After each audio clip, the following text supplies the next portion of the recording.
have had enough of their rodent problems. They will flush him out. They will eliminate him. Hansi picks up that kill. 6 teams left. And it is hard northern shift. Fury, odds-on favorite by far and away now to win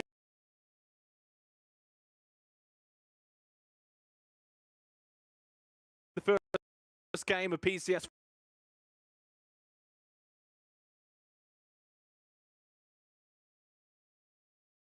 For a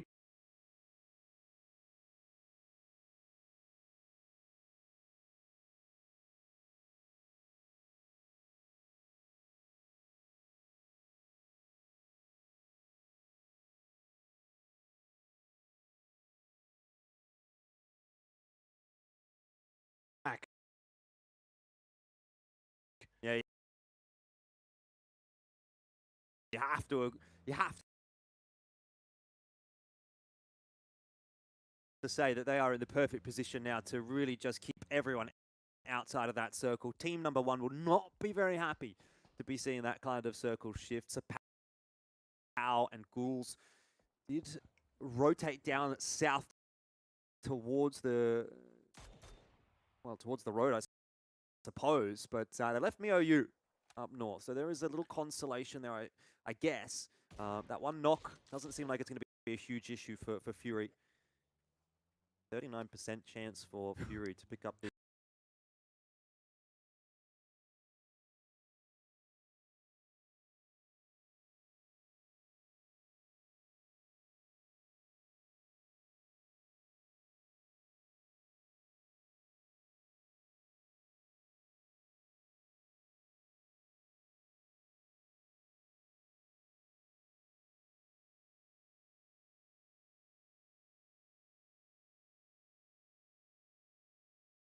by far and away now to win the first game of PCS 4A pack. Yeah, you have to say that they are in the perfect position now to really just keep everyone outside of that circle. Team number 1 will not be very happy to be seeing that kind of circle shift. So Pow and Ghouls did rotate down south towards the road, I suppose, but they left MiOU up north. So there is a little consolation there, I guess. That one knock doesn't seem like it's going to be a huge issue for Fury. 39% chance for Fury to pick up the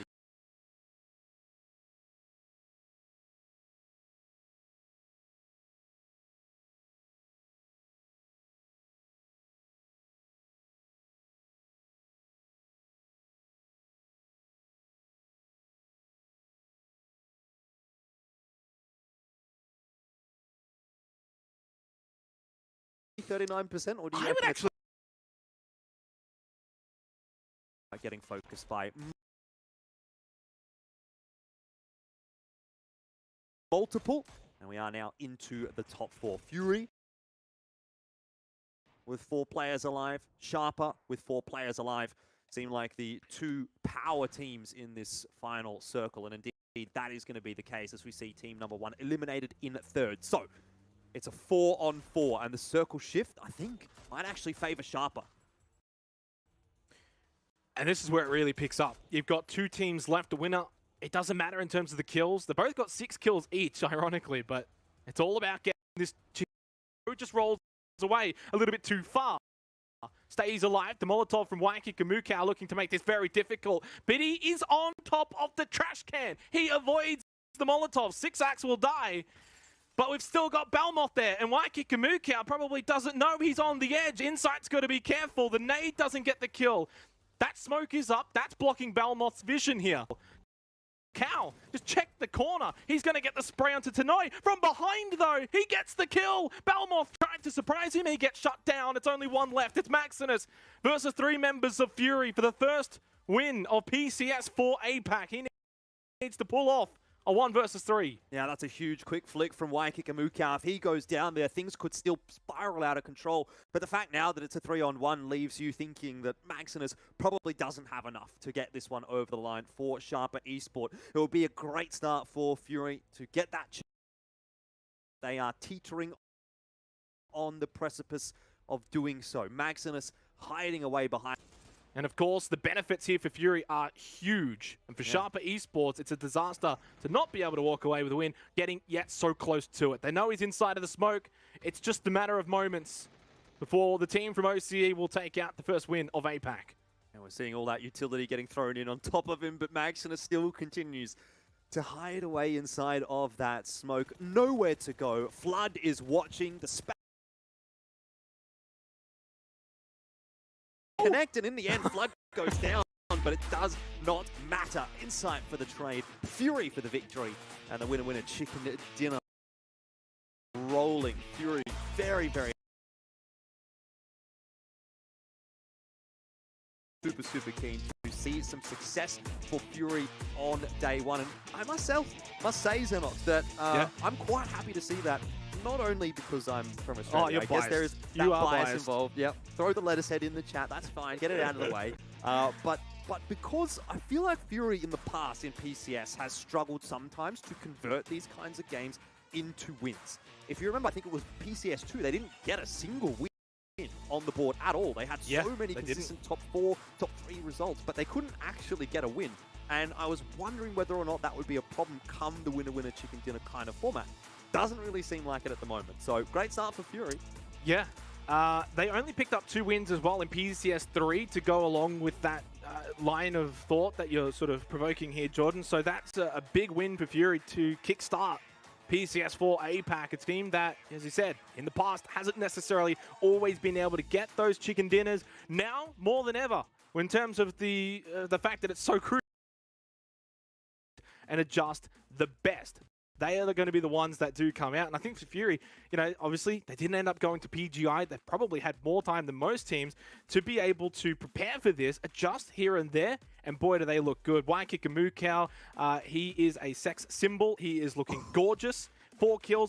What a game and a great start for Fury. Yeah, looking like an alpha male right there as well. He is. You're seeing those players coming through from Fury. They're looking pretty confident, you know, the way they push to get that revive on Insight, making sure that he's not going to get to a point where we know that maybe, let's say, Fury's got 1 win or 2 wins. Like that, play from the front. You don't necessarily need to play for the win at that point. You just need to play to ruin everyone else's chances. Yeah, I hear you loud and clear. And also what it means for Fury is they get away from that mantra of, you know, so close yet so far, or brave. How awesome was that? What a start. You know, whether they finished 2nd or 3rd, and you're like, oh, they were so close, good signs. Which ultimately is the case, I guess, for teams like Magic Esports, who had a pretty decent game. Sharper, of course, who ended up finishing 2nd, had 4 players alive in what was essentially a 4 versus 4. They had an opportunity. It's so brave and it's so close, but ultimately they do not walk away with a chicken dinner. They do get some kills. And look, I personally don't know if the kills are going to make a difference. It very may well. I don't think it will, but it's at least something that you can, of course, you know, fall on a little bit there. Sharp picked up, what, 7 kills? That's something, that's nice. And if it does come down to a tiebreaker, whether it be, and I think this is the other thing to remember, not just for first place, Jordan, but other positions, 2nd, 3rd, 4th, right? You're going to get those PGC points. So it does matter. Getting kills does matter. It's just not as much as it used to be. As we look at the match leaderboard, and well, it's all about that winner chicken dinner under the most chicken roll. Fury with the first one, 10 kills as well to go alongside it. That helps in any sort of event where there might be a tiebreaker. In terms of the kills, Biriram in 5th onwards, I mean, look, they had a decent game, but again, I do have to question, is that Edge playstyle going to hold up under this new format? Well, I mean, I suppose that's a big question, isn't it? And so far, so good for Fury. Have to see. Obviously, this is the total leaderboard after one game. It doesn't really tell us a whole lot. You know, you're going to obviously have the team that won the first game at the top, and then we go down the list, and who had the most kills aside from Fury? Well, it was actually Magic, who surprisingly went out in 8th place. So the fact that they got 9 kills and actually finished in 8th is kind of crazy to me. You can imagine how that would have ballooned out if they would have survived any longer. End of the day, though, yeah, exactly. It would be massive news if they were able to do that in previous formats. Now it's kind of, it's good. It's still good. Don't get me wrong, but we need to see some wins from the likes of Magic. What I'm kind of keeping my eye on is, again, Buriram. Are they going to come back stronger? Archangel Predator, I thought we'd see a little bit from. Day Trade Gaming, these kinds of big names that we didn't really see a whole lot from in game number 1. but obviously we've still got 5 more games today, Xenox. So Well, there's and a this whole is lot the more thing, talking to though, do. right? Is like with this format, and you know how much of it is having 4 players alive towards later stages of the game. If you lose a player or two early on, it's really hard to then make sort of something happen, right? In the past, and I think you mentioned it as well in the cast as well, you would see teams sort of go gung-ho, maybe throw a player or two into a team of 4, try and get as many kills as possible. Now it has to go towards that snake mentality, where you're just going to go in the grass, hide, see what you can do. So a team that loses a player too early, they're not going to feature in terms of kills or getting those sort of points, because ultimately it doesn't really matter. They would rather just go for the win. But in terms of the kills, and I'll use this as a bit of an example, but 9 kills there for Magic. If they can go on and win this next game, and let's say they pick up, like, I don't know, an 8-kill win, and Fury bombs out with only 2 or 3 kills, they're now in first place. So that's how it does matter in terms of the kill points. It just comes down to other teams' ability to be able to get wins. If we see a big spread of the field and everyone's getting a bunch of wins, then those kill points will matter. If it's only 2 teams that are getting all the wins, then 3rd, 4th, 5th, 6th, those sort of positions, it really won't matter too much in terms of your kill points. It'll probably just come down to a 1 versus 2 battle, which we've seen time and time again in the past. You know, Fury and Buriram, or Fury and Divine, or those sort of teams in PCSs 2 and 3 have had those sort of battles towards the top end. So good start for Fury. In terms of teams that are maybe expected a little bit more from, I mean, it's hard to say. It's only game 1, so I don't really want to go too much into it. Probably Day Trade's a team that I continue to expect more from, considering their consistency in getting to PCS APAC and just then their inability to really achieve much. So maybe I'm a little bit harsh on them. I obviously need to see a bit more. But other than that, a lot of the older names, a lot of the older faces, Jordan, in the top sort of 5, Buriram, 365, Sharper, Magic, Fury. That's something we maybe haven't spoken too much about, but for the teams that have been here before at this level, they do have a bit of an advantage. Yeah, of course they do. I mean, they've played at this high level. They've had that experience. They know what they need to do, even despite the fact that it's kind of a quote-unquote new format. You're still playing PUBG at the end of the day, right? So the teams that have been doing that at the top level for longer than everyone else are probably going to be benefited by that. So it's a good point. I want to go back onto Day Trade Gaming as well, and I sort of tend to agree with you in a sense that I not so much have been disappointed by their performances in PCS or anything like that, but I've almost always expected more out of them because they've been a consistent force. They've been here so often. They're a fun team to watch as well. Yeah, and yet they only really seem to be able to find middle of the pack or bottom of the pack even performances in PCS, which is strange because you consider then the way that they sort of performed at PGIS, where things went quite decently for them. In fact, they were the best performer from the APAC region at least. So I don't know what it is in the PCS APAC environment that doesn't seem to work for Day Trade Gaming, but I don't think we can kind of count them out. You know, you look at their results in PCS 1, 2, and 3, and even in Charity Showdown, you think 14th a couple of times, 8th a couple of times. They're not that great of a team, but that's actually not really the case. And funnily enough, the fact that we're talking about them right now in the Pick'em Challenge, 86.6%, is nuts. So I guess that goes hand in hand, right? Yeah. Not too surprising to see Buriram and Fury next. I would have thought that they would have been the ones in 1 and 2, but large contingency of fans, or either maybe only 3 people have voted so far. Either one of those two, Jordan. Well, let's get straight into match number 2. We head over to Miramar as we showed earlier with our schedule. We do have the alternating map, so it's Erangel, then it's Miramar, then it's Erangel, and pretty much so on for our 6 games each day. 2 days a week, 36 matches. It's just all that easy. First win goes the way of Fury. Can they back it up over on Miramar? We're about to find out.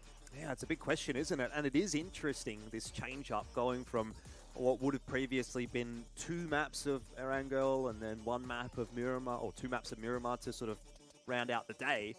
Now we're going with the alternating kind of here, there kind of a format. And I wonder, I mean, I think from a viewer's perspective, it's quite interesting. It's quite good, you know, because you don't get that sort of fatigue from watching the same map over and over and over again. And then eventually, you know, you get that swap halfway through, but then, you know, again, you watch the same map over and over and over, essentially. So in that respect, I think it's good. But from a player's perspective, do you want to be jumping backwards and forwards across these kinds of maps, or do you prefer to play 3 in a row of Erangel, 3 in a row? Yeah.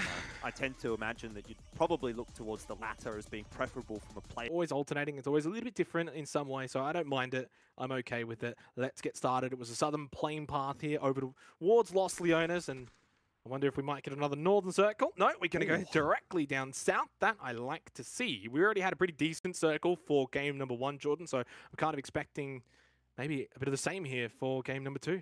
Yeah, this will be an interesting one, especially if it continues to go south. But let's not, dabble with our fantasies just yet, Xenox. Colony will be quite happy with the hard southern circle, though. They've dropped down in Los Higos, which is not a location that we see a huge amount of teams dropping in. But in this instance, it's worked out nicely for them.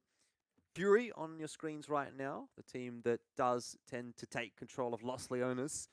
And in this lobby, they're not contested for half of Los Leones, which is always going to be a nice feeling, though it is an area of the map that generally keeps enough loot for a couple of teams. I think the big thing here is we're going to have something that's very similar to the last game, right? Where last game we had that northern plane path, northern circle. Now it's just basically the southern plane path, southern circle. So even though we've had a few teams sort of spread up towards Al-Azhar, 365, Bureau Ramp, the majority of the teams are already going to be quite south. So we're not going to have to worry too much about teams coming in late unless they're just not doing their own due diligence. So there are some teams, of course, as you said, over towards Los Higos. You've got Colony. They can hang over there if they really want to. It's not that hard to get back. It's not ideal if it hard shifts north, but if they want to play the most chicken game, which obviously is what we're doing, I would actually suggest to hold there. Because we've seen in the past, if the circle does over towards Tede, he's got Genfos close by, though, as well. Does he know that Genfos is here, though? I don't think he does. He's playing reasonably aggressively. So you'd have to imagine he doesn't realize Genfos is this close. Man, starting to rotate his way in here alongside Teddy, by the looks of things, in that vehicle. And now Rain might be starting to realize that he's bitten off a little bit more than he can chew.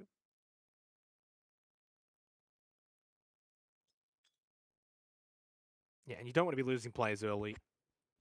Under the old meta, if you lose a player early, it's still more than viable to run around with 3 players, find a few kills, and fine. Yeah, I mean, that's unfortunate for Rain, right? There was really nothing that he could do. Once that initial rotate had come in from Man and Teddy, you kind of knew that he was cooked. Seymour coming through as well as that 4th player. Like you say, he probably could have gotten 1 kill there, best case scenario. But even then, if he gets that initial knock, can he actually finish that off? Maybe not. I think the trades were going to come through from Victim Rise. They played that really, really well. They got the information early from Genfos. He wasn't making any noise. And by the time that Rain knew he was in, sort of a sticky situation up the creek without a paddle, so to speak, it was too late for Bliss or him to do anything about it. He kind of just had to live by the sword, die by the sword. And in this instance, Bliss does lose their first player. That's fair enough, but still 3 alive and can, as you say, maybe still make something of it, although it will be a lot more difficult in the winner-winner chicken dinner format to really have a super successful game here. Speaking of, by the way, we touched on Colony a little bit earlier, the team that dropped in Los Higos, and theorized maybe they would stay down on that southern island. Turns out they've actually decided to rotate already across the ocean, and they have joined the mainland. So they're certainly not expecting this to be a southern shift over Los Higos at this point. Yeah, a little surprised by that, but not too surprised. I think the other thing as well is you can always get back pretty quickly, right? You're basically first in line to get back over if it does happen. So you're just playing it a little bit safer rather than that risk reward where it's like, okay, we're going to risk it. We're going to stay on Los Higos or the island next to it. And then if it obviously shifts, we are going to get paid out handsomely. If it does not shift, though, we're kind of in a pickle. So I'm okay with that. That's fine. What I'm not okay with is I look at the map on my screen, I can see is 365, like north of Al-Azhar. Guys, got to get a move on. You've got a long distance to traverse. X Stadium are fine. They're just on the edge, close south of Picado, close to Los Leones. 3 minutes as well until phase number 2. So teams just now going to start to slowly make their way towards their positions inside of this first circle. Not too many teams really going to be moving that are already within there. Just a few shots may ring out. Nice shot from Duckmite. I'm going to follow up on that one. Attack all around. Just going to pressure them a little bit on the edge here. Yeah, it's a tough one, isn't it, I think? But we'll see how we go. We might have a few giggles later on and find out we've been pronouncing it poorly this whole time. But I reckon it makes sense. I reckon it's a good name anyway. X Stadium on the rotation there, you can see moving past attack all around while there's a bit of a shenanigan going on between them and team number 1. Looks like that won't really result in a huge amount. Number 1 probably wanting to rotate past attack all around, but that opportunity seems to have slipped away from them now that a couple more teams have gotten past in the end and have maybe locked down a couple more positions closer to the center. Attack all around starting to move their way out as well. And so that will open the door up a little bit for team number one. And maybe even Buriram as well, who are actually just coming past Lost Leonas now as well. So there are a lot of teams starting to congregate around this area of the map. Big spray from MiOU. Doesn't really end up resulting in too much. Just a little bit of damage. Boomscop's a big one. But again, attack all around. Pretty safe on this rotation and unlikely to be dropping a player. So they'll be happy with how things are playing out so far this game. If anything, they're maybe a little unhappy that they're having to use all of the meds. But Jay is now having been knocked. Does present a positioning. Yeah, and that's the smart play this early on. And it's the differences that we are expecting to see more of with the most chicken rule. Maybe under the old rule, you would get that knock and then you'd push and get the flushes and get the kills and get those points secured nice and early. Wiping out a team, but nowadays it's not probably worth it. You want all 4 players up. You don't, because in the past, a 4v4, you'd push in, you lose 1, but you get 4. You'd be like, that's great. That's a success. We may not win the game, but we've just picked up 3 or 4 kills. We can get maybe 3 or 4 more elsewhere, and we're pretty good for the game. You can't really do that anymore. That mentality is over. Over towards BN United though, at Viadamar. North of them is Sharp Esports. We had a bit of a highlight of them at the very beginning of the game. They had 7 kills over on Erangel in game number 1, but of course fell short at the final hurdle. And they've got a bit of a hurdle in front of them here, but they can bypass this if they want. Go over towards those mountains, over towards what would be essentially their east, south of Tumasera. All right, Xenox. While we have the map up on our screen, I want to draw your attention northward, and you can take a look at where Eagle I pointed it out before. I already pointed it out. They're still only at San Martin. Yeah. It's crazy. It's going to be a rough game for them, that's for sure. By the time they do actually get inside the circle, most of the real estate is going to be taken, and they will have spent a lot of their meds on this rotation. They've rotated from Al-Azhar over to San Martin. They're now probably going to rotate down past Monte Nuevo and then make their way into Chumacera. So I'm not exactly sure why 365 are going for this completely ridiculous rotation this deep into the blue, especially when they're going to be coming into the circle very, very late. No position, probably gate kept. But I could be wrong. When we get down to the end of the game, it may work out for them. We'll have to wait and see as we have a look at Fury, of course, our winners from game number 1. Nothing in sight for Flood. Oh, I mean, I suppose it's nothing in sight for Waikika Mukau as well, more interestingly, because he's the one that's sort of driving around up on that ridge. Insight's on the move now as well, while Ronan and Flood continue to lock down this building. So it seems that Insight and Waikika Mukau are doing the scouting duties, looking for the next location that Fury's going to set up in. We're moving as a unit. They have left Edie behind. One has to imagine that he's got himself a vehicle. He'll be able to move in once Buriram lock a position down. Starting to get a little bit busy up on the hillside now. Yeah, a little bit. It's still early days, though. Like, we're only 11.5 minutes into the game, and we saw this in our first match on Erangel. And this is going to be, admittedly, some of the sort of downsides of the most chicken rule. The early stages may be a bit slower than we used to see in the past. But then it all sort of, picks up and fires up towards the latter stages. So, to make up for it, I guess, is Duck Might going to be able to pick up one. Gauls is actually going to be technically the one who got the knock onto Glooms.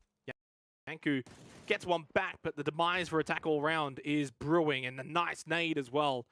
A double there for Gaul. Yanku goes down, and attack all round are going to lose 2 players early. Duckmine's going to get revived. And for team number 1, decent start.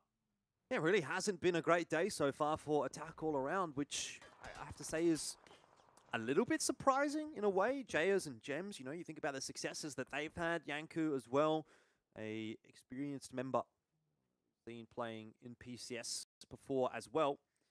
But it's just not coming together for them at the moment here on day 1 of PCS 4. That said, plenty more opportunities today and tomorrow and into the further weeks as well. So can't write them off after 2 games, but it certainly seems that this one probably won't be what they're looking for either. 0 points on the board so far. Well, that's the benefit as well of the most chicken rule, right? Under the old meta, a team could get like say, averaging 12 to 14 kills a game, and say after 4 or 5 games, Jordan, they're almost unreachable.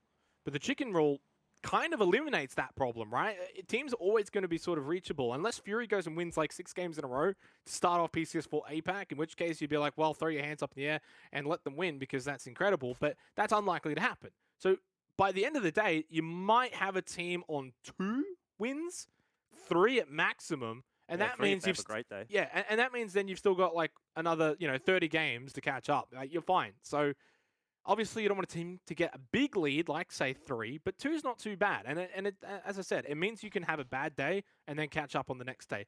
But it's very difficult to capitalize and get those wins. We saw it with Sharper Esports. They had a pretty good game in Erangel. They picked up 7 kills. They had 4 alive going into the final fight. That's really what you want, and yet they do not walk away with the win. So it's very, very difficult. And only the best teams will come away as the winner. And I guess that's really what you want. Gemfoss, no shots to land there, but they do have a crate. 7-4 L1 for X Stadium up on that hill. Decent spot for X Stadium. Just north side of the current circle for phase number 3, which hasn't really moved too much. Direction as well, but turn our attention over to Sharper and Bliss. Bliss, who were mostly unaware of Sharper's position, but now definitely know there's a team hanging around. Grenade in hand for Tinoy. It's not a bad toss, Bryn. Will be okay. It just explodes in front of him, as opposed to landing on top of him. And Blizzard have got to be careful because you've already lost 1. You do not want to be losing any more beyond that. You can win with 3 players, especially if you can hold on to those 3 players for, say, we'll say the next 10 minutes. You get to the 25-minute mark, you got 3 up. It's very winnable. Gems, okay, that's nice. You pick up a kill. That's something. But for attack all around, they're not going to be able to find the win this game, which means that anything that Gems can do from here, it's not really going to be that significant. All it's going to do, actually, more than anything, Jordan, is just pretty much hinder the other teams. Fury have made their way inside the circle. It'll be Buriram that they are likely to go head-to-head with. On how they continue to work their way in. Victim Rise might also be a bit of a concern, having locked down that building. Bit of hesitation here as well. Fury just checking everything as they slowly move up this mountain and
playing it safe. Gems has got Duckmai as well. Wow, team number 1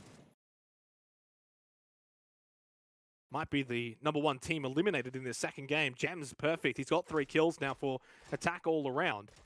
And look, these kills could come back, Jordan, and get them an extra position or 2 on the leaderboard when it's all said and done. So these kills that Gems are getting are not necessarily unimportant.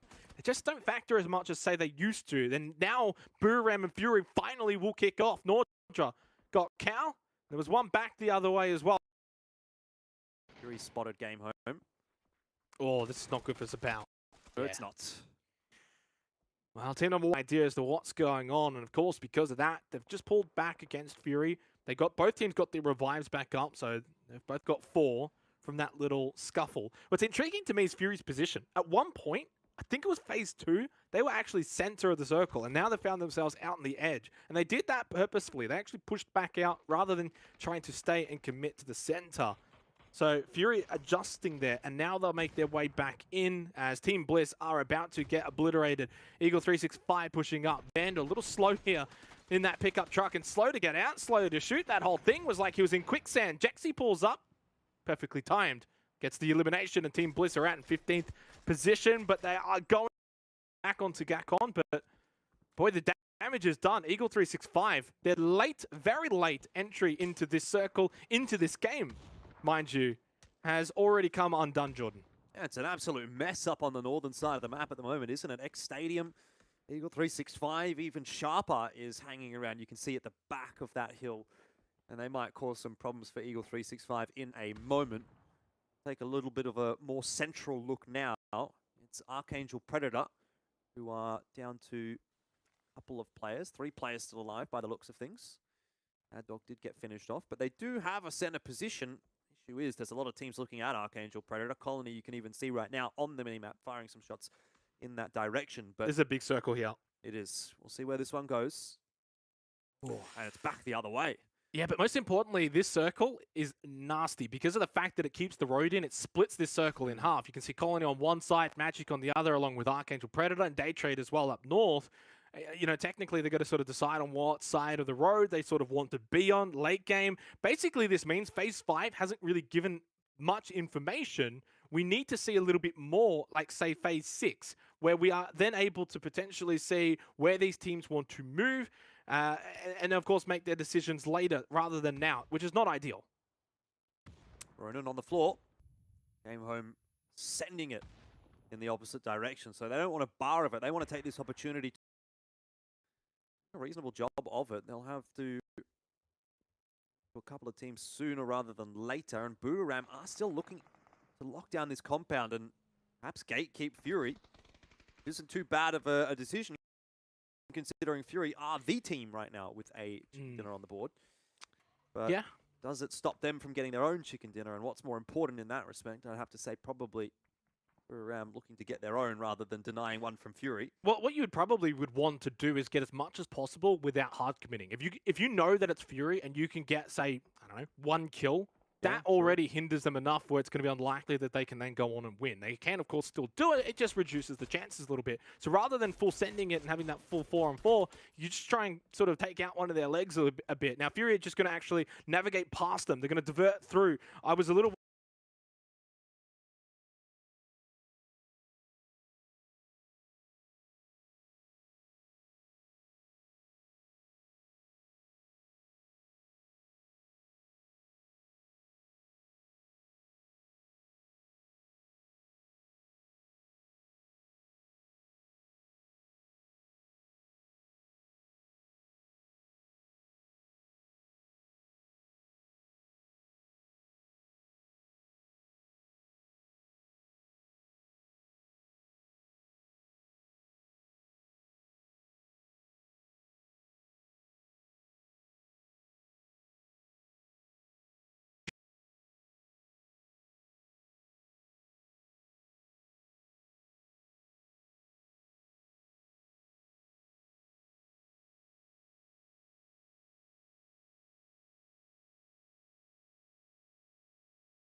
here. They're just a duo in this dip. Now, I suspect at some point they're probably going to get eliminated. There's just too many lines of fire surrounding, literally bullets flying over their heads. But it's a decent spot, and it's a decent spot for this circle. God Meow somehow making this work for Buriram, but unfortunately he's the last one left. No more. He's eliminated by God New. Game home, essentially helping eliminate both Fury and Buriram, which, if I'm going to be completely honest, with the way the circle was shifting, the positioning of those teams, it was always going to be quite difficult, you would think, for either of them. And now, in this case, Game Home, to be able to achieve a win. That's the nature of sort of playing on the edge and not getting early center positions. Samoy's taken out. 8 teams left, 27 alive. Well, to be honest, it's probably a good thing for the rest of the lobby that Buriram and Fury are taken care of, because ultimately they're two of the top competitors here. Archangel Predator would cause a bit of a ruckus for Game Home. They've had a good start, but CJ still alive and healthy. Nan is also here. Game Home not quite going to be able to get out of this one unscathed, despite the fact that they're getting a little bit of assistance from Colony over the other side of the hill. And even if they do manage to win this fight and get God New back up, it's not a fun place to be on the top of this ridge when everyone else is going to be looking at you from the other side. Yeah, good pressure, though, from Game Home pushing in. They took out Algin bots nice and early, getting that shack. Dene from Glories will eliminate Nan. That's Archangel Predator out in 8th. Most importantly, though, for Game Home, all 3 players still up. Now, they've got a lot of work to do. They're the only team on the eastern side of this road, Jordan. So they are going to be basically the bullseye on the target board for every single team out west as they look to make their run over. It would be staggering if they could somehow make it. And yeah, look, they literally couldn't even put a step forward. It was never going to happen. Still, valiant effort from Game Home. A pretty decent game, contributing to 2 top teams being eliminated, winning that fight against Archangel. They picked up a bunch of kills. Decent game overall. Obviously just not able to walk away with the chicken dinner. 6 teams left. Well, here's the team that we haven't spoken too much about. It's the Expendables. A couple of big names in that team, Namsi and Levi's. Yeah. Certainly ones that most will recognize. And definitely strong competitors coming through from Divine Esports back in the previous iterations of PCS.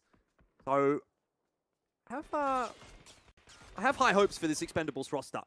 They could be one of the top teams coming through from Vietnam. At least that would ring true based on their domestic result. And they have 4 players still alive here in this circle, so they actually be able to cause a bit of a ruckus. Obviously not an ideal position for them, having to breach Colony more likely than not.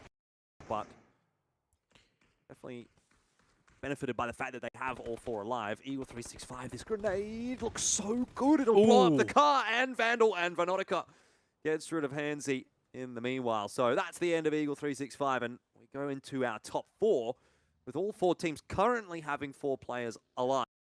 Nurans is on the floor, but he's getting picked back up. So this could actually be quite the interesting final circle.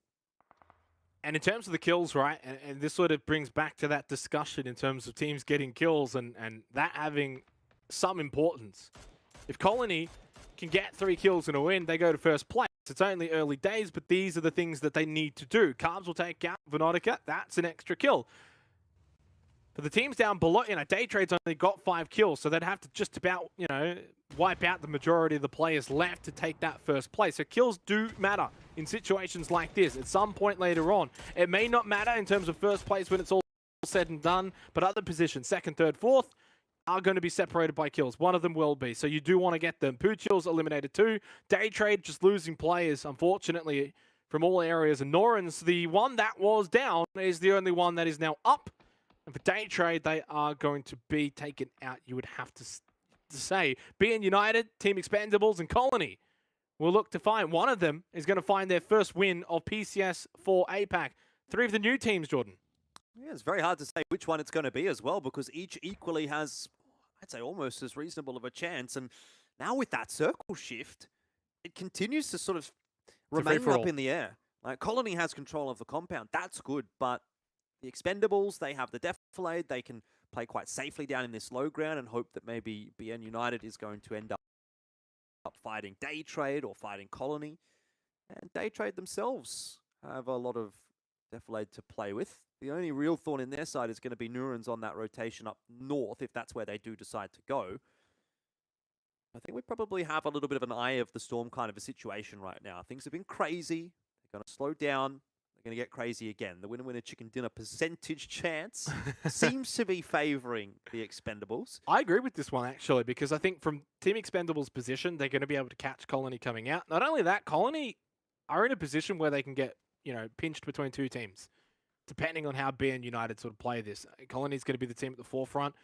If they have vision of Team Expendables, but maybe don't quite have the sightlines, sort of looking over Colony, that could be a factor depending on the playing field here. Of course, Miramar's got a lot of these weird defilades and such, but I think for BN United, they might just make the dash over towards the hay bales and be the first team to get there and play off of that. The smokes will go out. There's actually a few, sort of broken down vehicles here. So in terms of cover, there is some towards the center. There's not much getting there. That's the problem. That's why they're throwing out all their smokes in terms of the passageway to get to this cover rather than at the cover itself. Norrens has been spotted. He doesn't get anything, doesn't really put too much downside over towards BN United either. Youngbai is going to be able to get the kill.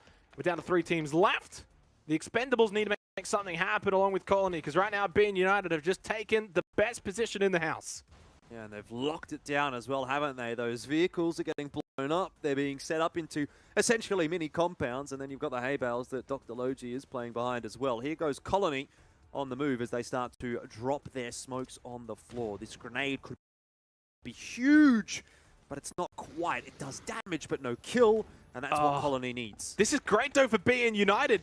Just watch them kill each other. You can literally just stand at that hay bale, watch these guys blow each other up, kill each other. One guy's going to walk out wounded, limping. You pop him off, and then that is a winner chicken dinner for BN United. So this is perfect for them in blue. Colony need to make the run out, but guess what's in front of them? It is BN United. Simon takes a shot, has to fall down. So Colony, as suspected, are getting pinched. They're going to have to deal with BN United in front of them, and they've got to try and throw out these smokes. Block off the sight lines from Team Expendable.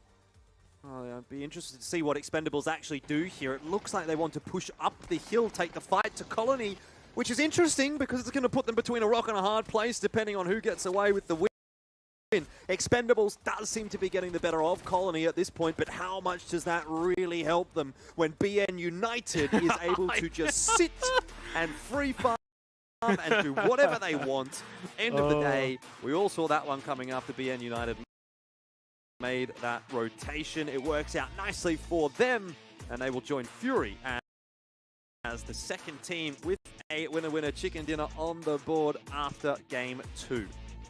Full credit to BN United. In the end, it came down to that Eye of the Storm, as you said, Jordan. Everything came to a bit of a stall, and it was the first team to make a move, make something happen. They did that. They went for the hay bales, played it well. Good smoke usage to make it a little bit safer for getting to that cover. And in the end, because they made that move, and they were the ballsy team to do something, made the right play, went for the position, they get the winner chicken dinner. For Team Expendables, I think that the position that they were holding, they were kind of waiting for Colony to come out, get the kill onto them, and then move forward into that final fight, and it just ended up taking too long. I think for Colony, they were the ones that actually were in the worst position, being in between those two teams. Despite Carbs having that compound that was just barely that was never going to really have a factor when it came down to the final circle. So full credit to BN United, and it's good to see these guys get off to a good start. As you said before, Jordan, we've got some new teams, some new faces. Simon, originally from Hydra Gaming. You got Dr. Logi, we saw them from Phoenix Gaming. That was all the way back in the Charity Showdown. And then Youngbai and God Ace, new faces. So it's a new team, it's a fresh team, fresh face, and right now they picked up a win, and they are going to be tied first alongside Fury. I'm just checking. I think they're in first place technically. Both teams on 12 kills, but who cares? Right now, they're both tied first place, BN and Fury. Yeah, it's crazy, isn't it? Obviously, BN United, we were not sure really what we were going to get from them. I thought Simon T and Dr. Logi had some okay performances, but neither really set the world on fire when they were playing back in PCS3 and Charity Showdown, respectively. But, I mean, you got to look at this in the context of all of these teams coming through from Vietnam, even if we don't, know the name of the team quite so much, as in they haven't played in PCS really. Like BN United, this is the first time, at least as an organization, we've seen them, and a couple of the players obviously as well, quite new. But there is the context that they were able to beat out the likes of Divine, Cerberus, Division X, in order to actually qualify for this. You know, they took third place in the Vietnam Series, BN United, and so considering Vietnam has been one of the stronger regions in APAC for quite a while now, I mean, you still kind of can't scoff at that. And getting rid of those big names is, I think, quite a tick in my book as far as I'm concerned. And I think when you look at Vietnam as a region as a whole, we've basically seen all their teams in action at some point. The Expendables, of course, towards the end. We've seen X Stadium, more so, I think, over in the first game. BN United, of course, won. Game Home, of course, they had a really good game too. Probably haven't touched on that yet because we're still, of course, talking about BN United, but Game Home's game was absolutely amazing. And team number one as well has been a team that we've seen quite a bit of. So far, Vietnam have been very exciting to watch, and as you said, a very strong region in the past in a lot of the previous PCS events, so not too much of a surprise there. I do want to mention that, of course, in terms of tiebreakers and such, it's not a factor right now. It doesn't really matter, but because that was a better game than Fury's best game, they are actually in first place right now, Jordan. They do get that sort of next tiebreaker after the kill point tiebreaker, but it brings the discussion back to kills do matter in some way, shape, or form. Some like to say that they don't matter as much as they used to. Probably not, you know, so I agree with that, but they do still matter. Yeah, I mean, I guess I'd have to agree with you. Like, obviously, there is still a factor to sort of touch on. Again, the fact that they're both on 12 kills is interesting in and of itself, that we're 2 games deep now, one team has a win. 2 teams, rather, have a win. Both of them are now at 12 kills. Obviously, Fury got 10 in their first game, 2 in that second game. And, you know, yeah, I mean, it does sort of make you think, like, how deep can we get before we start to actually think, all right, well, now we know exactly who's going to win, or is there still something up in the air when we get to round 12, end of this week? Player of that match, though, Xenox, Dr. Logi for BN United, as we've highlighted a couple of times. He came through from Phoenix Gaming in that charity showdown and is a returning face to PCS. But I even put down in my notes here that I'm not really too sure what to expect from BN United. I literally wrote expected result is kind of up in the air. So I'm quite happy with what I've seen so far from them. I thought that they had a reasonable sort of run of it in the first game as well. They did finish 5th with no kills, mind you, but they're sort of consistently placing high so far today, which is, granted, only 2 games, so it's not a huge data set to really pull. That's from, what you want, though, right? Like, this is where we've got to start to sort of change and switch our mentalities. You know, say like, oh, 5th, no kills, but that's not bad. That means that they're featuring towards the top end, and with the most chicken rule, that's really what you want. The kills don't matter as much. Get those placing points first, and of course, try and get close to that number 1, which is what they were able to do here in this game. Some of the kills and some of the statistics here as a beautiful graphic on your screen. God Ace also having a good game for BN to round out 2 inside of the top 5. Not a surprise to see Gems there. He had a pretty good solo performance for attack all around, but outside of that little solo performance, Jordan, they've been a little bit lackluster to start the first 2 games. A couple of teams down the bottom, like Victim Rides, attack all around, Day Trade, all within the bottom 6 at the moment. Teams that I think at some point will, of course, kick into gear and make that rise up the ladder. But so far, I'm just almost excited to see these new teams at the top end and performing well over the first 2 games. Colony, BN United, the Expendables. While they've got some old faces and we've seen some of their plays before, Jordan, it's nice to see new rosters, you know, revitalizing the scene a little bit. Yeah, I agree. I think it's interesting as well with attack all around. I mean, you know, you talk about Gems being up there on the top of the, well, not quite the top, but he's in the top 5 at least, and that's something that at least rings through from the Q Confirmed days. I almost think you can kind of consider attack all around a spiritual successor to Q Confirm, with the likes of JS and Gems coming through from that roster. And, you know, Gems seems like he's been able to continue that form. Obviously, it was a long time ago. It was now probably more than 12 months, actually, since we've seen Q Confirm, at least that iteration of Q Confirm, I should say. But it was always Jowman and Gems that we were talking about back in PCS1 and in Charity Showdown. And so, yeah, he's been able to sort of continue to fly that flag for the Thailand region. And hopefully we'll be able to sort of build things up, I think, at least for attack all around, who, as we've said, aren't really having the greatest of starts to today, sitting in 13th place, 3 kills.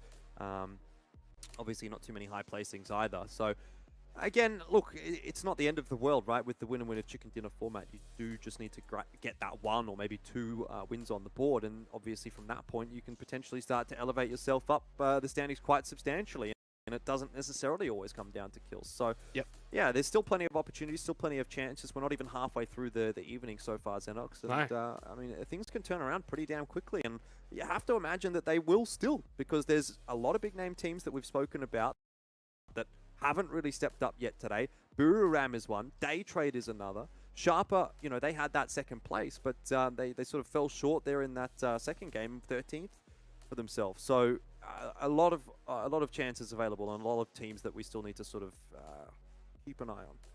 Well, we're going to go to a quick break. We're only 2 games into PCS for APAC. We've got 4 more to come today, so a short break. When we come back, another game around the corner.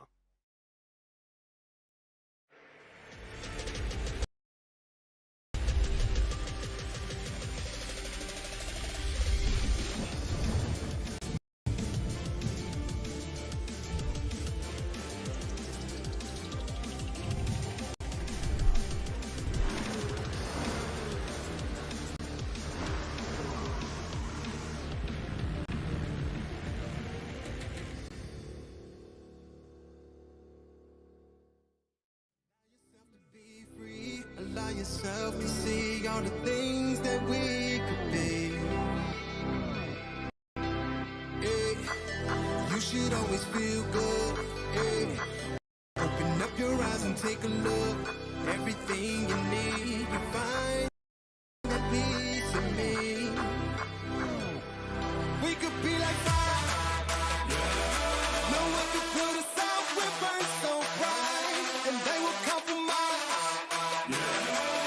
Just to feel the energy of our life. Yeah, we could burn like fire, fire, fire, fire, fire, fire, fire. Yeah, we could burn like fire, fire, fire, fire, fire, fire, fire. What you waiting for?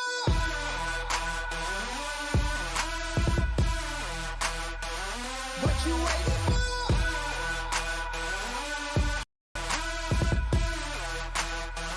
What you waiting for?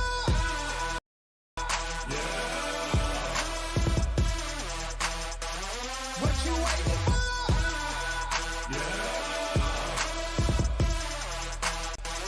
What you waiting for? If we fell into an ocean, it wouldn't harm or hold us down. No, we could never ever drown. And if the desert winds find us, I will shield you from the pain, from thunder and the rain. My strength will never change, and my love will never fade away. We could be like fire.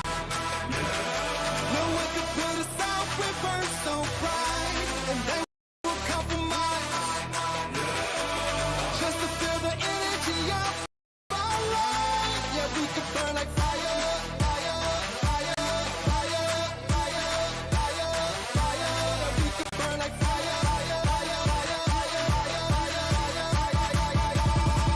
What you waiting for?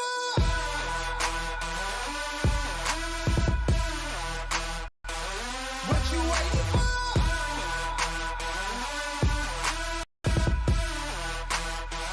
What you waiting for?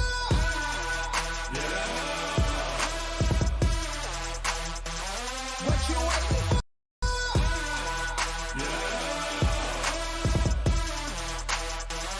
What you waiting for?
2 games finished, 4 games to go here for day 1 of PCS 4 APAC.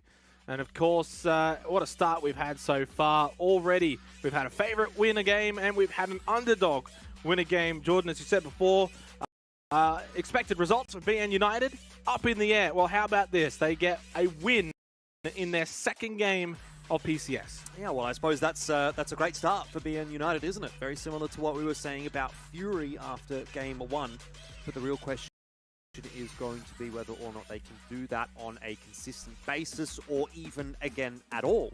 I'm obviously not suggesting that that isn't going to be possible, but it's something that they are going to need to figure out pretty quick smart, right? There's 12 games across the course of this first week, and obviously right now they are one of the 2 teams that has got a win on the board, but still another 10 matches, still another 10 chances for the likes of Buriram, the likes of Day Trade, to sort of catch back up. These are the big names that we've been expecting to really come out and dominate, and so far they haven't really put their best foot forward. Overall on the total leaderboard, you will see BN United are on top of Fury just by virtue of the fact that they've had a better game than Fury did, which was a 12-kill win as opposed to Fury's 10-kill win, though we can expect that to sort of really not matter a huge amount as we go through the rest of this tournament. The kill numbers are going to start to, you know, go here, there, everywhere, and eventually it will. I actually think it will come down to the kill numbers, right? I mean, how many ties can you actually expect out of a 12-game quote-unquote series, right? If we're to take it out of the first week only, I know 36 games is a whole different ball game, but you know, I can expect maybe a couple of wins for a team, maybe 3 wins out of 12 if you're really, really solid, if you're having a very, very good tournament. And then eventually, you know, maybe you're going to have 2 teams with 2 wins. I think is probably what we're most likely looking forward to. And then that'll come down to the kill differential. So, yeah, we've talked at length about the fact that kills are going to matter, that obviously wins matter a lot. Kills do tend to still matter going later on into this kind of format. But it is something that we haven't really seen yet so far in PCS in APAC. So we sort of have to go on this journey together. We definitely do. Yeah, and you brought up the fact that, of course, 12 games, right? Like, it's week by week. It's not necessarily 36 games. It is week by week, and then it resets. Because at the end of the day, you got the most chicken roll, but then you also got the most prize money rule. So it comes down to who actually wins the most money. And to do that, you've got to have the most chicken dinners every single week, and then it resets. So, I mean, out of 12 games, how many would a team be expected to win? I mean, 3, 4, 5 is maybe a stretch. You're going to go with 4 or 5? That's ambitious, I reckon. Are you thinking higher or lower? I was thinking lower. If So about 2 like, or 3. let's say you're the most dominant team. Yeah. How many wins do you think you get out of 12? I mean, we can go back and look at at PCS 3. Well, I remember in the past PCS events, you know, Buriram Divine usually would be sort of leading the way in terms of getting actual, you know, physical wins. We never really saw Fury become a team that dominated in terms of getting the chicken dinners, but you know, Divine Esports and Buriram United of old typically actually did get quite a few wins over the course of, you know, 12 games, for instance. All right, I've just gone back very quickly and had a look. Out of the 24 games that we had in PCS 3, just with those 2 teams in mind, Buriram got 4 wins over the 24 rounds that we played, and Divine got 5 over that. What's interesting about it, though, is that if you remember, Divine had that crazy streak at the start of PCS 3 where they won like 5 was it 3 in a row? Yeah, there was 3 in a row. There was 2 in a row. Then there was 3 in a row. They won 5 out of 7 games, right? So if you're going to do that, you know, you're pretty much winning the week. Yeah, no one's beating you there.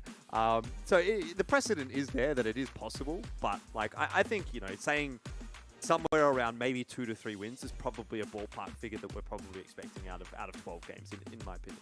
And by saying that, what you're sort of setting the expectations is 2 wins, you know, not many.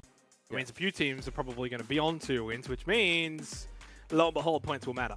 Kills will matter. Yeah. So, yeah, I see where you're coming from in that regard. On top of the fact that kills will matter, you may even then want to have a big game where you do go and get a 12-kill win, like we saw from BN United. That's already got them 1 placing ahead of Fury. That's probably less so in your mind. At the end of the day, the goal is always going to be to get those chicken dinners as often as possible and then avoid the whole kill situation entirely. But, you know, I guess when you look at teams like Magic Esports, in that first game they had, what, 9 kills, if I recall correctly.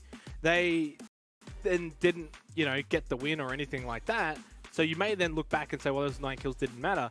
But you go and get that win in this game to come, along with a few extra kills, Jordan, suddenly they could be in first place. So suddenly that first game, those kills, they did end up mattering. Well, that's the difference between, you know, for example, Magic Esports and someone like maybe Archangel Predator, who really hasn't been having a great day so far today at all. It's that Magic, it feels like they're just one win away from being in that top echelon. Whereas for Archangel Predator, yeah, they're one win away from being in the top discussion, but they're still 11 kills behind. 11 kills behind, you and Fury, and, you know, let's say they have a decent game. Maybe they catch back up to it to a degree, but they still feel like they need to get the win and they need to get the kills. Whereas for Magic, it's kind of like they just need to get the win, which saying they just need to get the win isn't quite such an easy thing. Yeah. I suppose easier said than done, but you know what I mean. I think you know what I'm getting at, right? Where it's 100%. like half the job is done if you're at least hanging in there when the kills are concerned. Yeah, and you're right. And that's where, you know, you look at teams that are down the bottom that haven't been able to find kills.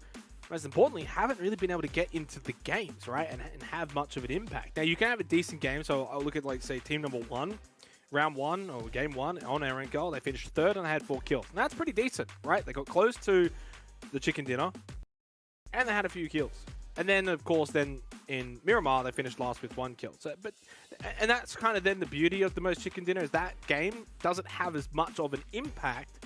Whereas in previous formats, if you finish last with, say, 0 kills or 1 kill, Jordan, boy, you're falling behind as other teams collect 10 plus. So you're not going to feel that as much. So really what this does is it allows teams like Archangel, like Bliss, like VTR, like Attack all around, that bottom 4 after 2 games, to be able to get back into it pretty quickly at that too, right? The thing to remember is 12 games is not a lot. And that's the way you got to look at it. You got to look at it like this is a tournament that's broken down 3 weeks, 12 games each week, rather than 36 games overall. Like, say, under the old super setting, Jordan, if we had the old super rule set and we were playing 36 games, we'd be 2 games in and saying, well, none of this really matters right now because there's such a long way to go. But under this rule set, under this format, we're only 2 games in, but we're getting close. By the end of the night, we'll be halfway done, really. So you got to get a move on. Yeah, you definitely do. And I think that there is some beneficial elements out of this new format that we are starting to take a look at. Obviously, the fact that each of these weeks, or I almost want to say weekend, it's not actually the weekend, but each of these weeks, yeah, not for us. Each of these weeks that we do get to watch does feel like it matters a little bit more.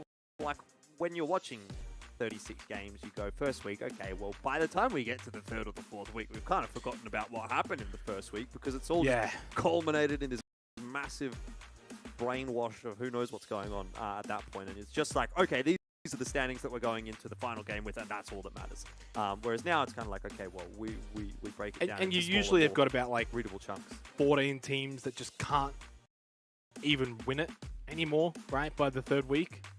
So definitely positives and negatives to all of that. Ultimately, though, 2 games in, and I don't think there's been anything too surprising for that. I don't think there's, like, say, a Buriram with 216 places. Fury picked up a win. You kind of expected that. The only thing that really comes to my mind is just when you look at the top 4 currently being United Colony, Team Expendables, you know, these are sort of new orgs, new faces to the PCS APAC scene, and it's good to see them up and about. The other thing as well is, and we kind of touched on it already briefly, the alternating maps, right? We go Erangel, Miramar. You wonder if that's going to have a factor. And then the other talking point, of course, is playstyles, ability to adjust. Some teams so far have already adjusted. The way that Fury play, you can evidently tell they already play a little bit safer than they used to. Whereas a team like Buriram, they kind of look almost identical to the Buriram of old, at least that I used to see back in 2020 and before that, even 2019. So, and that's probably not going to cut it, Jordan, for this rule set. Well, it's almost something that I wish we had the stat for, was like, what was the kill split, placement split in PCS 3 as we do head into Game 3 of this evening. Looks like we've already seen the plane go, and well, go by the wayside, I suppose, as we see everyone on the ground. But yeah, I mean, I think it would be really, really interesting to see, like, these circles. yeah, they are pretty crazy, aren't they? Yeah. But you know, imagine we could look at Booram and say, okay, well, they actually got 60% of their points from kills and only 40% of their points from placements. And I feel like that's probably sort of where they would be sitting. Like, they felt to me like a team that got a lot of their success from big kill games, and they got those on a very regular basis. But as far as getting wins more often than other teams, it wasn't necessarily the case for a team like Buriram. In fact, there were teams that got more wins than them. It's just that they were more consistent in terms of their placements overall and getting those kills. So, I mean, that's something to sort of consider. And again, I sort of touched on that briefly with Fury when they got that win. I thought that, you know, Fury to me felt like a team consistently got high placings, but didn't consistently get wins. And at the end of the day, consistently getting wins is what's going to be something that separates the best teams from the rest here in PCS4. So game 3, back over to Erangel, where, of course, the last time we were here, Fury walked away with the win. That in itself is also a discussion that you, in the past, like to have, Jordan, the differences between the two maps, Miramar and Erangel, and the teams that perform better on one map and maybe perform a little worse on the other. You would have to say, as we're in 2021 now, after all these years, by now, that sort of mantra of like, oh, what teams prefer surely is over. I mean, you're going to have tendencies on one map that you might not have on another, but you've got to be able to perform on both maps now. That whole, you know, discussion's pretty much in the bin. It is. Buriram will be feeling a little bit more confident now after seeing this first circle, though. They are a team that drops over at Milta, or Milta Power, really more so. Circle right on top of them. Very, very happy with how things have panned out in that respect. The Colony have a long way to go. Yakka Fields.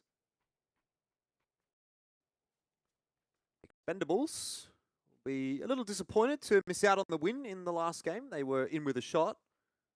That is for sure.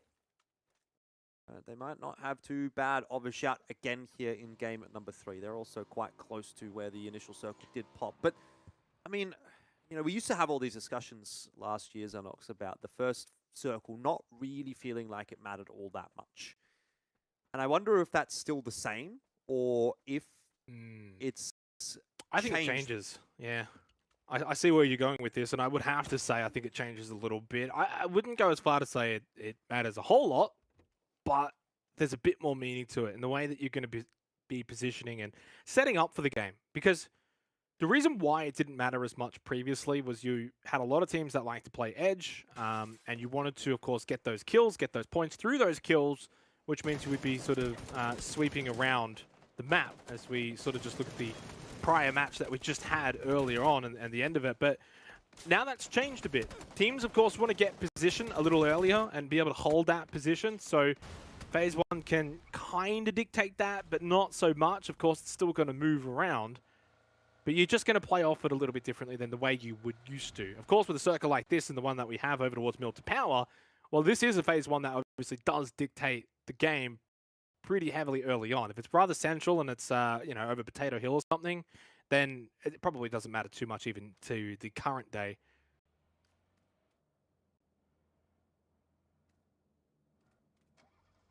Expendables have got a bit of info. The Team Bliss trying to get on the rotate past them. Look like they're going to fire any shots or give away their position just yet.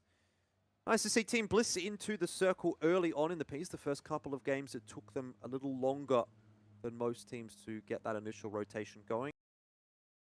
Circles weren't too favorable for them, but this time, a bit better off. Here's the top 4 teams' kill proportion, which is always an interesting stat. I myself find that the damage proportion is a better one to look at.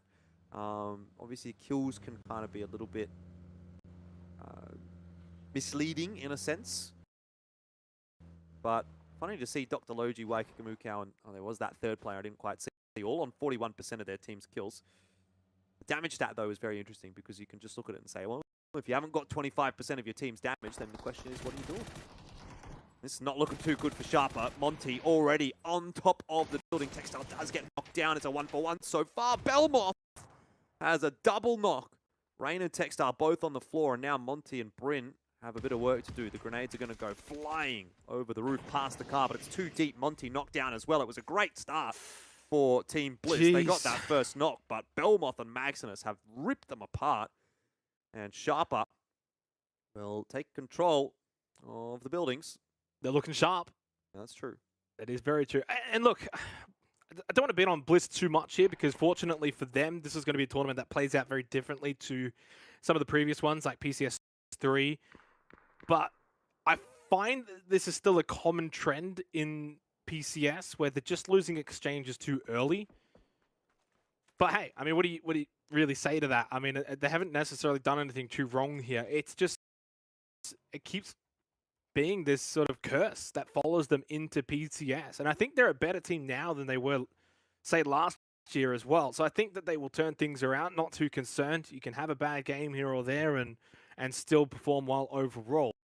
We'll see whether or not they're going to be able to turn things around. But Sharper Esports looking good in the first couple of games. Not too much of a surprise to see them win that fight. Yeah, definitely. I mean, they're one of the stronger competitors here as well.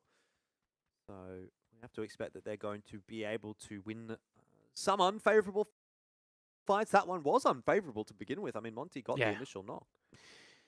Yeah, I mean, you can get the initial knock. I mean, we've seen it both, Jordan, right? You can get that first knock, but then the team just gets kind of swarmed on from that point onwards. And then the team that even had that play get knocked early doesn't end up mattering too much in the end. And Sharper Esports, and pretty much every single team in this lobby is capable of turning around from 3 versus 4 after having a player knocked. I mean, how many times have we seen that to Fury? We saw it earlier in Game 1 where Insight gets knocked and then all 3 players just rotate over immediately and just wipe out the 2 players that were attacking Insight. So it's not out of the realms of possibility to lose a player early and then still win the fight. Minute and a half to go here for phase number 1. Bit of action over towards Prison, but obviously no real fighting to break out. Kind of interesting here, though, but it's our 2 winners, BN United and Fury, close by. Yeah, BN United down in Prison, or at least one of their players is down in the Prison. I think the rest are sort of on the other side of the ridge, where Fury is kind of keeping an eye on things from the opposite. Magic are making their way through the Yasnaya fields. Pretty safe rotation in for the moment. There's no one in the immediate future. They might run into BN United and Fury in just a second.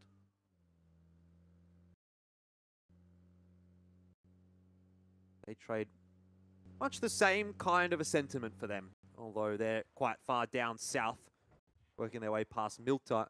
Phonotica actually locked down a position here with Nurans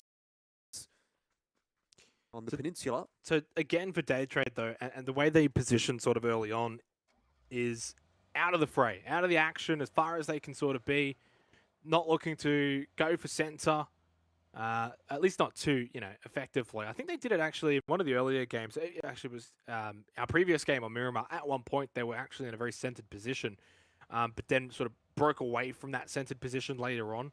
And it's not until I would probably say maybe phase 3, phase 2 sometimes that they will actually make their decision as to where to go, as we do get our phase 2 now, which will head over towards Lumberyard and Prison area, Shelter as well, which is where Victim Riot is currently located, to tackle around close to that vicinity. But now this is where you'll see Day Trade probably push in, find their position, and then play off of that. The thing is, it may be too little late, Jordan. We already saw that map. It's quite congested. Yeah, very congested indeed. Fury are in the thick of things, and they're about to have some teams moving down from the northern part of the map right into their direction. It'll be Eagle 365 and Magic that are going to appear on that minimap anytime now. Colony's just north of Yasnaya. And so they're doing their best Eagle 365 impression from last game. Yes. Although it's not quite to the same extent. I feel like Eagle 365 were up the creek without a paddle. Colony at least have the paddle.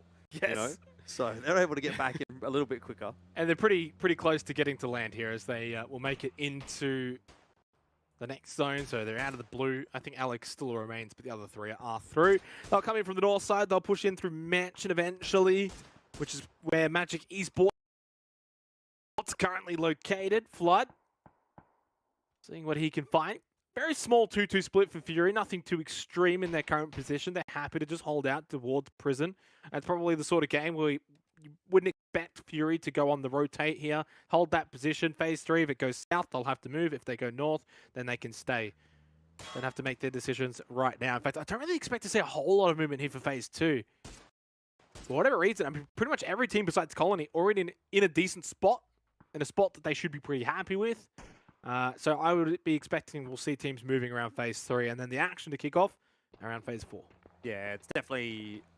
Except for this team. A bit more of a chill kind of a circle. You're right, though. For Colony, things are a little bit rough. He surely don't want to go for the breach right here, but it seems like at the very least they're going to set themselves up on the cliff below X Stadium. Oh, this is good. There's only 2 X Stadium members here, though, so they've got the 4 versus 2 advantage, and J-Ken and Gakon are actually not even remotely close. Hence, Fur and 74L1 just going to ditch and get out of here and give up this compound. It's not even really worth it, let's be real. It's like on the edge of the circle up north. Have they got vehicles, though? That's what I want to know. Yes, they do. I'm just checking out on the minimap here. For Akon have managed to find themselves some transport. Oof, that almost looked a little bit awkward, but that's fine. That completely denies physics. Yes. I don't know if I did that in my car if I'd get the same result. Wouldn't suggest it. Carbs just going to fire off a few shots. They get out, and they also get the information as well from Carbs that they can now push in. The good news for Colony is that actually, by getting that, they're in the circle. They can play off of this now for Phase 3. They will very much hope that it hard shifts up north. For X Stadium, it doesn't actually matter. Like, the position that they were holding wasn't really that great outside of a very hard shift north for Phase 3 that would have probably even then needed to repeat for Phase 4. This spot's better. You got your 4 players. It's not the safest spot. It's a pretty small sort of compound. But it is what it is. They've got Bunnings close by as well. Or I don't think it's Bunnings anymore. You know, it's been that long. What do they even call that anymore? Like the championship building? I'm still prepared to call it Bunnings. I still want to call it Bunnings. Yeah. Go in there, get your sausage on bread. Have a good time. See where this next circle does actually end up moving. If it goes back up hard north, X Stadium won't be too happy. Chances of that, though, quite slim, and it's right on top of Prison. So got a few big names inside of this circle. BN United and Fury, the 2 that obviously are worth talking about, given the fact that both of them have a chicken dinner already tonight. But Sharper and Booyah down to the southern end of where this circle is. And the Expendables as well. So a lot of the teams that we've been seeing have good performances tonight or in the past in PCS in the mix for Game 3 of this evening. I have to say, though, Fury's looking like the most central at the moment. Yeah, and Fury's got a really good position because they don't have to fight BN United. BN either in Prison or on the edge on the more western side of Prison. So they're going to be, of course, not really going to be able to contest Fury. I mean, Ronin's just going to get free shots here. But at any point, Fury can back off of this. So if BN United start landing a few tags, Flood falls behind the rocks. He's safe. So Fury can be the aggressors, fire some shots, try and, you know, take away some of the supplies of BN United, but they don't have to, you know, engage and force the fight. It's just they can pepper them, they can be annoying, and that's about it. They're just the annoying neighbors close by outside of Prison. X Stadium have also pulled up west of BN United, so 3 teams there. But I love the fact that the 2 teams most central are our 2 winners so far. It's not good news for every other team, Jordan, because 12 games, you don't want Fury to be on 2 wins already. No, definitely not, because that's the kind of thing that can start to spiral out of control. I mean, again, we were talking about what Divine was able to do in PCS 3. 5 wins in the first 7 games. It sort of felt like it was an inevitability that they were going to actually win that season. Now, obviously, they didn't go on to do that. But if it was this format, they would have won week 1. They would have won week 1, yeah. It would have been easy for them. So that's the difference. That is completely the difference. It's a good point to bring up, the sort of stark difference between previous formats and obviously the current one. And it's why that, you know, there's 12 games, 36 in total, but 12 that matter each time in separate intervals. Got to be playing every game like it depends on your life. Day trade down south, close with Buriram, and again, it's that old style approach for Buriram United Esports. They've lost Edie. How do you find a win from here? This is like, what are your win conditions for Buriram United? You're down a player, you're on the edge of the circle, down south. If it goes any further north, you've got to push through Sharper, or you may have to push through Team Expendables. Again, for Buriram, I have to question here if they're adjusting and adapting to the new meta, as well as teams like Fury.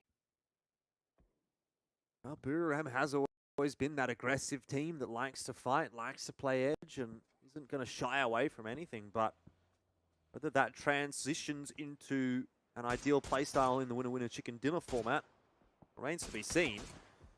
It is going to be a hard shift south, though, so that is going to give them the opportunity to just take a little breath of fresh air, maybe a sigh of relief, really, is what I'm looking for Buriram.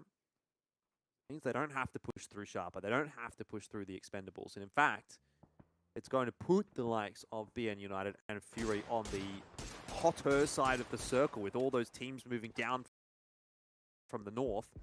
Either going to try and come back through them, or they're going to stay above them. And in the end, someone like Fury might end up being sandwiched between a few teams, whereas Buriram have the edge at their back. And that's the beauty of PUBG. You know, I'm sitting there saying one thing, and now all of everything that I just said before, Jordan, doesn't matter anymore based on that circle shift. Waikikamuka, cheeky kill, gets one onto Algin bots, and I guess momentarily Fury will retain first place. But for how much longer? As you said, now that northern side, it's going to be a bit of a hot spot. Fury don't have too many teams because they're all kind of going past them. Archangel Predator, Colony about to go into Victim Rise. Genfoss has to get past this tree first before he gets enveloped by the zone. Colony going to continue to rotate past and may eventually go into attack all around. In fact, I think they're going to go around all around. Yeah, but are they going to get past unscathed? That's the major question. It sort of seems like they will. Yeah.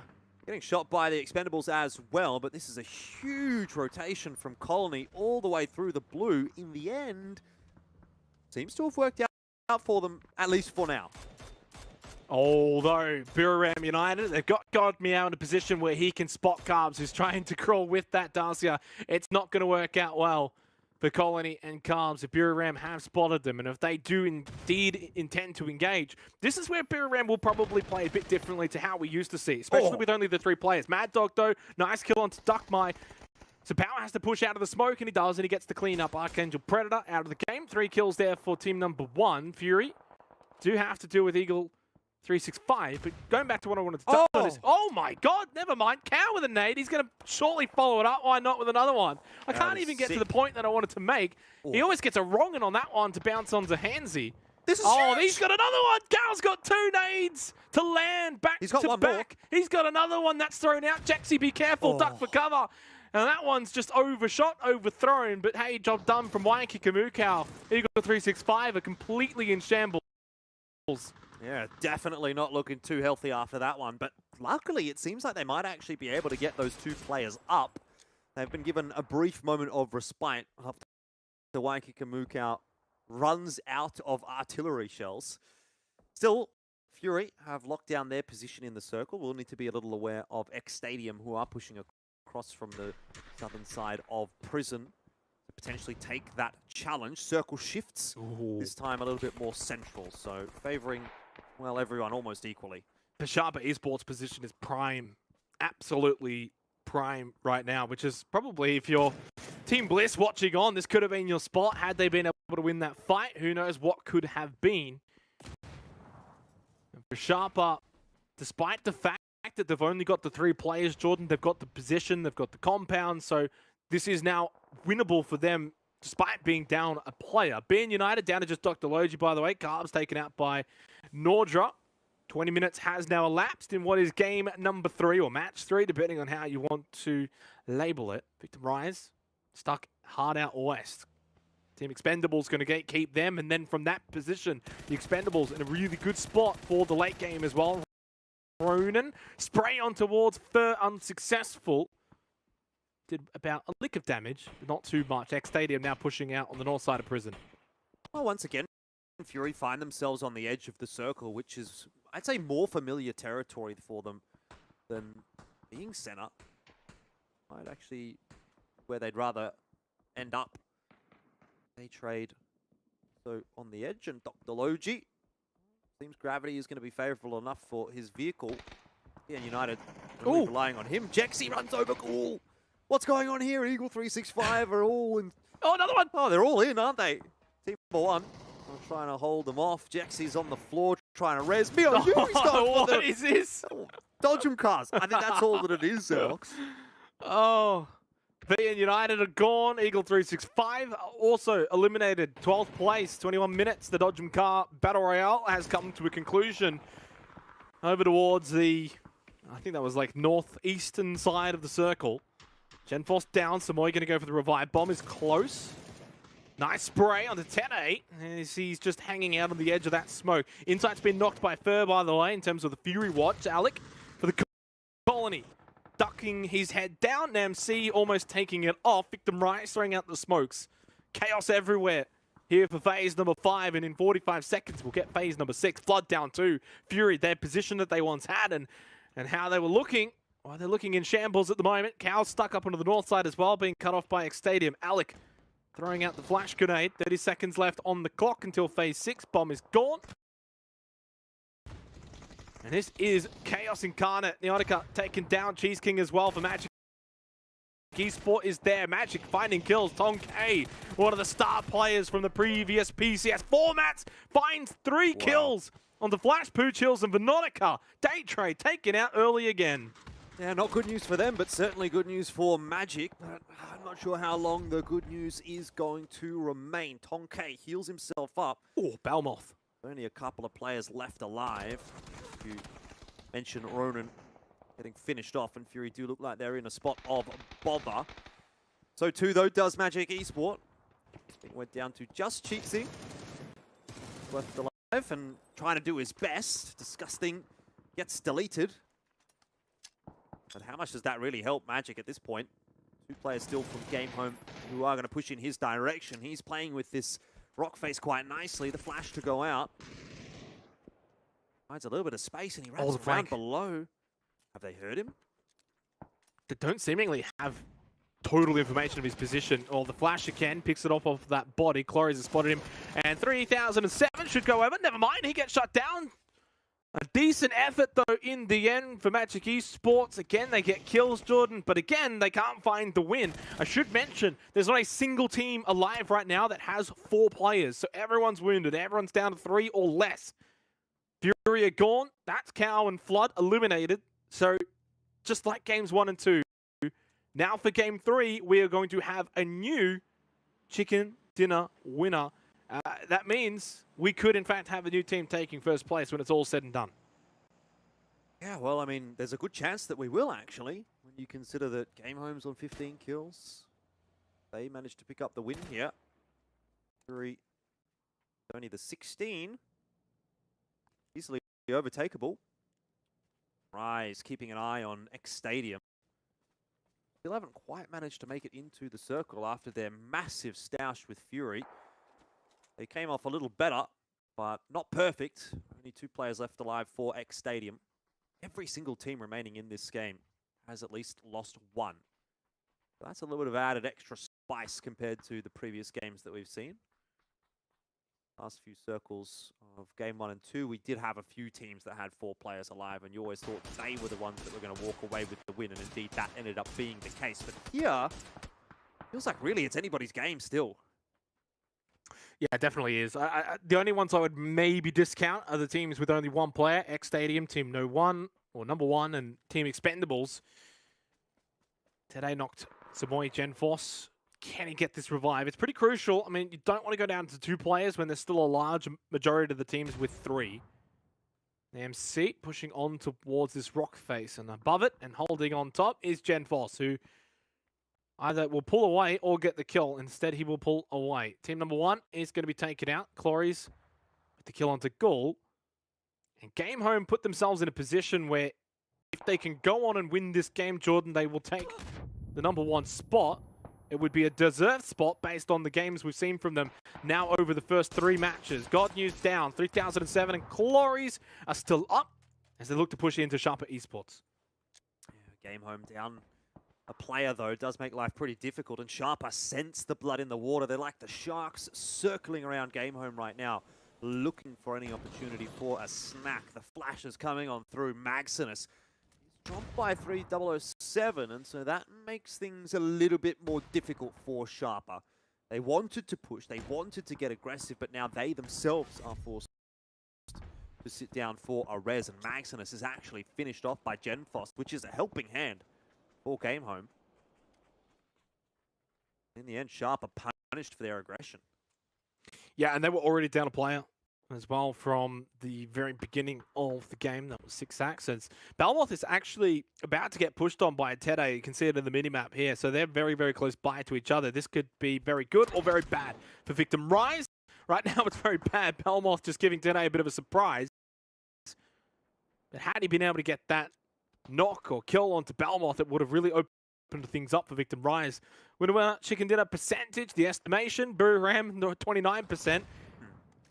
That's probably about right. They've been able to push into the lumberyard, get a decent position, have a bit of cover.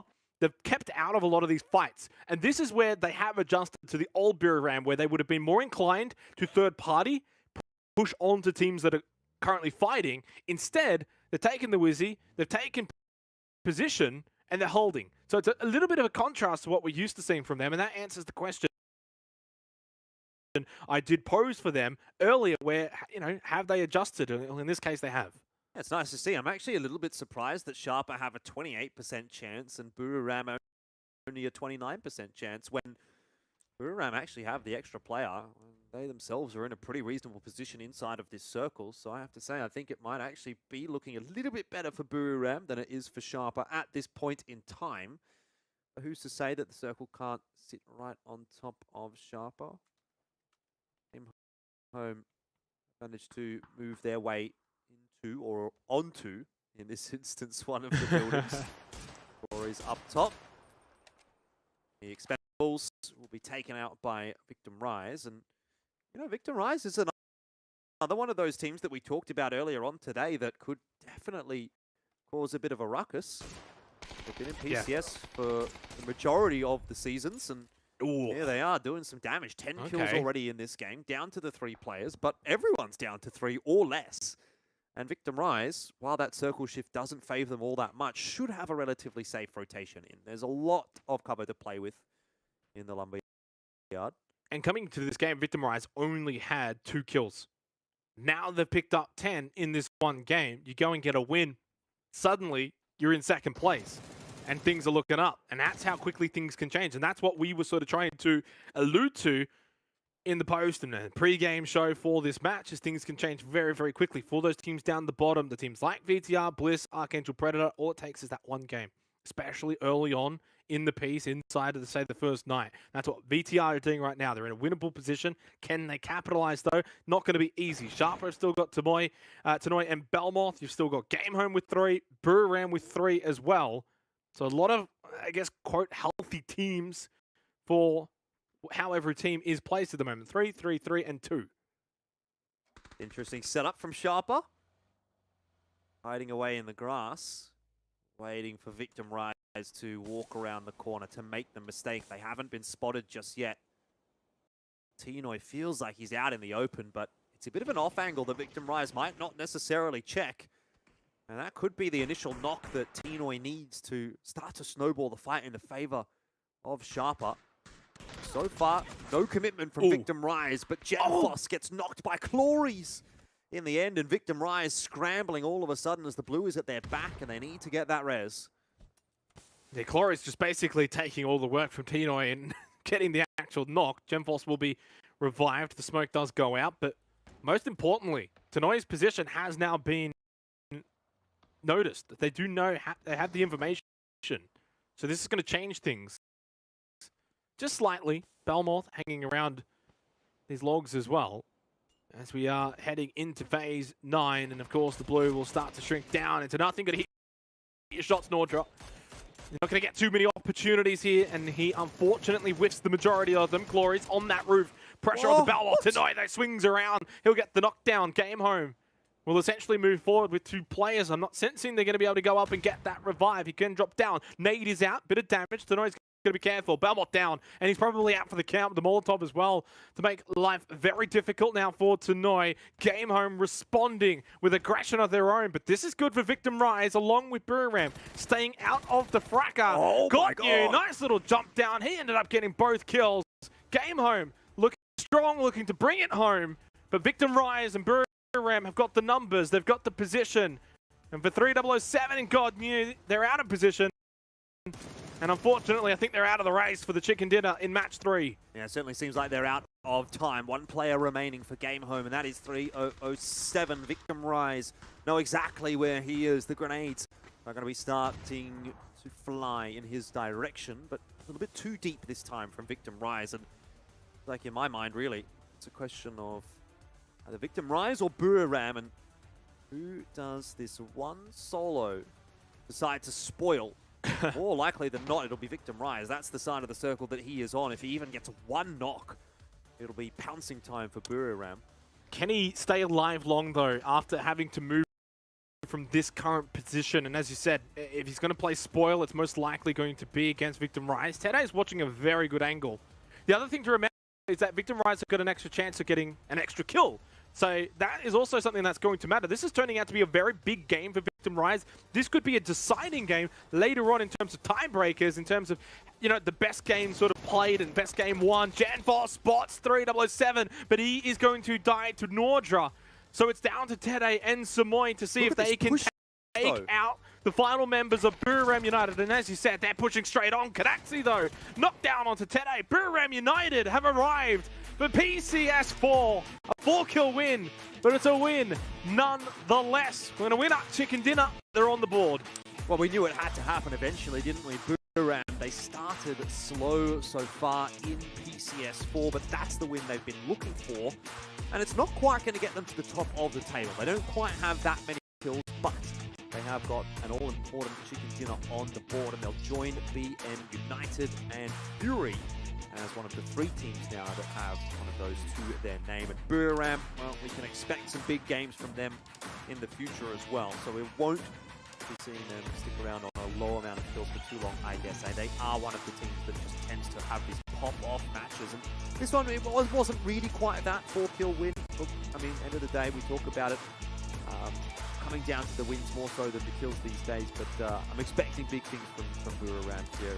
And, you know, they are the champions of PCS3, so yeah, no surprise they come in with a high expectation on their shoulders. Always going to be expecting big things from Buriram United Esports. 4-kill win, it's not anything too extravagant, but in the current format, in the current rule set, that's still a pretty big value win, because that's all you need to do is win. Worry about the kills later, Jordan. Worry about those tiebreakers later. You've got plenty of games now to do that. The thing I love is we're 3 games in and we've got 3 different winners. So no team is sort of running away with things early on. You know, we've seen completely different play styles as well sort of play out. Fury being at times